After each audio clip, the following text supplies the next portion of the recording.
Okay, next question,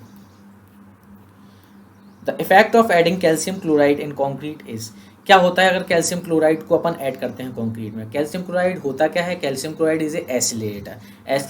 oscillator को आप use करोगे तो वो क्या करेगा, एसिलेट करेगा प्रोसेस को, एज ए कैटलिस्ट काम करेगा। तो सेटिंग टाइम को क्या करेगा, वो डिक्रीज़ कर देगा। ऑब्वियस सी बात है, अगर सेटिंग टाइम को डिक्रीज़ कर रहा है मतलब क्या कर रहा है, हाइड्रेशन प्रोसेस बहुत तेज़ी से हो रही है। हाइड्रेशन प्रोसेस अगर तेज़ी से हो रही है मतलब क्या हो रहा है, हीट ऑफ हाइड्रेशन बहुत तेज़ी से निकल रही है यूनिट टाइम में, जिसके कारण क्या हो रहा है, क्रैक्स आ रहे हैं और स्टिंकेज हो रहा है।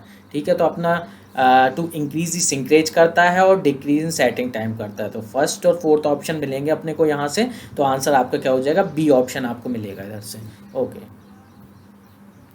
Next question, bulking of sand is maximum if the moisture content is about.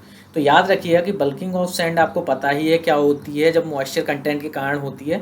अगर मॉइस्चर 4 से 6% के बीच में होता है सैंड का, ठीक है, तो जो अपनी बल्किंग ऑफ सैंड है काफ़ी मैक्सिमम पहुंच जाती है। ठीक है, तो यहाँ पे अप्रोप्रिएट आंसर आपको 4% मिलेगा। ठीक है ना, 4 और 6%, अगर वैसे ज़्यादातर ऐसा आपको ऑप्शन मिलेंगे नहीं, लेकिन आपको 4 और 6% दिए गए हैं तो आप 4% पे लगाइएगा, ये ज़्यादा अप्रोप्रिएट है। Okay, next question, final grinding of cement. ठीक है, फाइनल ग्राइंडिंग अभी अपन ने पढ़ा कि अगर आप फाइननेस बढ़ा दोगे सीमेंट को तो क्या होगा, जो rate of development of strength at early stages है वो बढ़ जाता है। ठीक है ना, अल्टीमेट स्ट्रेंथ पे कोई इफेक्ट नहीं पड़ता है। तो बी ऑप्शन तो कुछ होता ही नहीं है, effects only the ultimate strength, उस पर कोई इफेक्ट ही नहीं पड़ने वाला है। ठीक है, यहाँ पे आंसर क्या हो जाएगा, affects only the early development of strength. ठीक है, तो ए आपका आंसर हो जाएगा। डी इसलिए नहीं हो सकता कि क्योंकि does not affect the strength, ऐसा नहीं है। अर्ली स्ट्रेंथ को वो अफेक्ट कर रहा है, क्या कर रहा है, अर्ली स्ट्रेंथ को अफेक्ट कर रहा है। ठीक है, अर्ली स्ट्रेंथ को क्या कर रहा है, बढ़ा दे रहा है वो। ठीक है, तो अपना आंसर ए हो जाएगा। Okay, next question, Poisson's ratio of concrete. इसका बहुत कन्फ्यूज़न होता है पॉइजन्स रेशियो का। ठीक है ना, कि वो क्या होता है, मतलब बढ़ता है रिचर मिक्स के साथ कि घटता है। तो ये आपको, क्योंकि इसका आंसर भी गुप्ता एंड गुप्ता में इंक्रीज विथ रिचर मिक्स दिया गया है, बट आपको समझना पड़ेगा कि ऐसा क्या हो रहा है कि आंसर इसका गलत है दिया हुआ है उसमें। ठीक है, तो पहले आपको समझना है कि रिचर मिक्स होता क्या है। रिचर मिक्स वो होते हैं जिसमें हाई प्रोपोर्शन ऑफ सीमेंट होता है, मतलब सीमेंट कंटेंट अगर ज़्यादा है तो क्या होता है कि अपना रिच मिक्स होता है। एक चीज़ याद रखिएगा, अगर सीमेंट कंटेंट आप ज़्यादा कर रहे हो ना कॉन्क्रीट में, तो आपको स्ट्रेंथ ज़्यादा मिलना चालू हो जाएगी और वो हाई स्ट्रेंथ कॉन्क्रीट आपको मिलेगा। ठीक है, लीन मिक्सचर क्या होता है, lean mixture is a mixture जिसमें क्या होता है कि जो सीमेंट कंटेंट होता है वो काफ़ी कम होता है। ठीक है, तो उससे क्या होता है, सीमेंट कंटेंट अगर कम होगा तो जो अपना लोअर ग्रेड के कंक्रीट अपने को मिलेंगे, लोअर स्ट्रेंथ मिलेगी, लोअर कंप्रेसिव स्ट्रेंथ मिलेगी अपने को। ठीक है ना। ओके, द हार्श मिक्सचर क्या होता है, harsh mixture of a concrete is the one without water और aggregate fines resulting in an undesirable consistency और वर्केबिलिटी, मतलब जिसमें मोटर और एग्रीगेट फाइंस अपसेंट होते हैं, जिसके कारण क्या होता है कि आपको अनडिजायरेबल कंसिस्टेंसी मिलती है और वर्केबिलिटी भी अनडिजायरेबल रहती है। ठीक है, तो अब आपको समझना है कि यार हो क्या रहा है। ठीक है, अगर आप स्टैंडर्ड बुक्स में देखेंगे तो आपको मिलेगा कि जो हाई स्ट्रेंथ कॉन्क्रीट है और रिच मिक्स है उसका जो पॉइजन्स रेशियो होता है वो 0.1 होता है। ठीक है ना, और जो वीक मिक्स हैं उनका जो पॉइजन्स रेशियो होता है वो 0.2 होता है। तो आप देख रहे हैं कि जैसे ही आप हाई स्ट्रेंथ मतलब रिच मिक्स से वीक मिक्स की तरफ जा रहे हैं, पॉइजन्स रेशियो अपना बढ़ रहा है। तो पॉइजन्स रेशियो क्या हो रहा है, डिक्रीज हो रहा है अगर आप रिचर मिक्स की तरफ जा रहे हैं। ठीक है ना, वीक मिक्स से रिचर मिक्स की तरफ जा रहे हो तो 0.2 से 0.1 हो रहा है, मतलब डिक्रीज हो रहा है। तो आपका आंसर यहाँ पे क्या हो जाएगा, सी हो जाएगा। ओके, नेक्स्ट क्वेश्चन,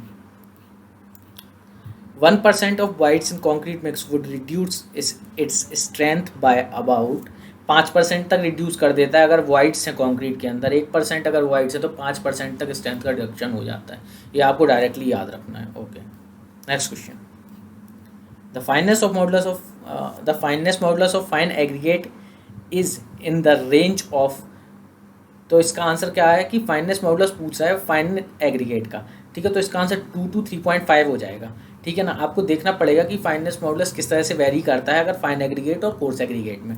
तो याद रखिएगा कि फाइन एग्रीगेट में 2 से 3.5 तक वेरी करता है, कोर्स एग्रीगेट में 5.5 से 8। बट फाइन एग्रीगेट में भी 3 तरह की सैंडें होती हैं, फाइन सैंड होती है, मीडियम सैंड होती है, कोर्स सैंड होती है। फाइन सैंड में 2 से 2.5 होता है, मीडियम सैंड में 2.5 से 3 होता है और कोर्स सैंड में 3 से 3.5 होता है। बट ओवरऑल जो होता है फाइन एग्रीगेट में वो 2 से लेके 3.5 होता है। तो आपका आंसर यहाँ पे क्या हो जाएगा, ए हो जाएगा। Okay, now next question we have the factor of safety for steel and concrete are same. Steel is lower than that for concrete, steel is higher than that for concrete, none of the। याद रखिएगा steel में जो factor of safety लेते हैं वो कम लेते हैं, और जो कंक्रीट है वो फैक्टर ऑफ सेफ्टी लेते हैं वो ज़्यादा लेते हैं। स्टील में 1.15 की लेते हैं और कंक्रीट में 1.5 की लेते हैं। आईएस कोड में आप देखिएगा 36.4.21 IS 456-2000 के क्लॉज में ये आपको मिल जाएगा। When assessing the strength of structure और structural member for the limit state of collapse the value of partial safety factor gamma m should be taken as 1.5 for concrete है, 1.15 फॉर स्टील। ठीक है, तो ऐसा होता क्यों है कि स्टील के केस में कम लेते हैं फैक्टर ऑफ सेफ्टी, क्योंकि variation of properties of steel जो रहता है वो कम रहता है। जो स्टील रहती है वो यूनिफॉर्मली मतलब उसकी जो प्रॉपर्टीज़ होती हैं जब वो मोर यूनिफॉर्म रहती है कंक्रीट की अपेक्षा। कंक्रीट के स्ट्रेंथ में काफ़ी वेरिएशन आता है जब आप टेस्टिंग ऑफ क्यूब करते हैं, बट टेस्टिंग ऑफ स्टील जब आप करते हैं तो उसका जो वेरिएशन होता है स्ट्रेंथ का वो काफ़ी कम होता है, इसलिए आप फैक्टर ऑफ सेफ्टी क्या लेते हैं, कम लेते हैं स्टील के केस में। Okay, next examine the following statement. Factor of safety for steel should based on its yield strength. Second, factor of safety for steel should based on its ultimate stress. Next, factor of safety for concrete should be based on its yield stress. Next, factor of safety for concrete should be based on its ultimate stress. देखिए यहाँ पे जो अपनी factor of safety अगर steel की ले रहे हैं तो वो ऑब्वियस सी बात है कि ईल्ड स्ट्रेस पे ही डिपेंड करती है। ठीक है ना, आप हमेशा जैसे लेते हैं कि 250 था तो लिमिट स्टेट में क्या रहता है कि फैक्टर ऑफ सेफ्टी जनरली 1.8 की समथिंग आती है, तो अपना क्या लेते हैं कि 140 के समथिंग अपना क्या आता है, स्ट्रेस मिल जाता है WSM के केस में, सॉरी है ना। 1.8 की फैक्टर ऑफ सेफ्टी आती है तो 250 अगर ईल्ड स्ट्रेस है तो अपन क्या करते हैं 1.8 की फैक्टर ऑफ सेफ्टी लगाते हैं स्टील में, तो 140 न्यूटन पर mm² का अपने को परमिसिबल स्ट्रेस मिल जाता है, तो अपन ईल्ड स्ट्रेस पे लगाते हैं फैक्टर ऑफ सेफ्टी स्टील में। ठीक है, वहीं पे अगर आप बात करोगे कॉन्क्रीट की तो कॉन्क्रीट में आप अल्टीमेट स्ट्रेंथ पे ही फैक्टर ऑफ सेफ्टी को लगाते हैं। तो इसका आंसर क्या हो गया, 1 और 4 आपका क्या हो गया, आंसर हो गया। So B is the option that matches.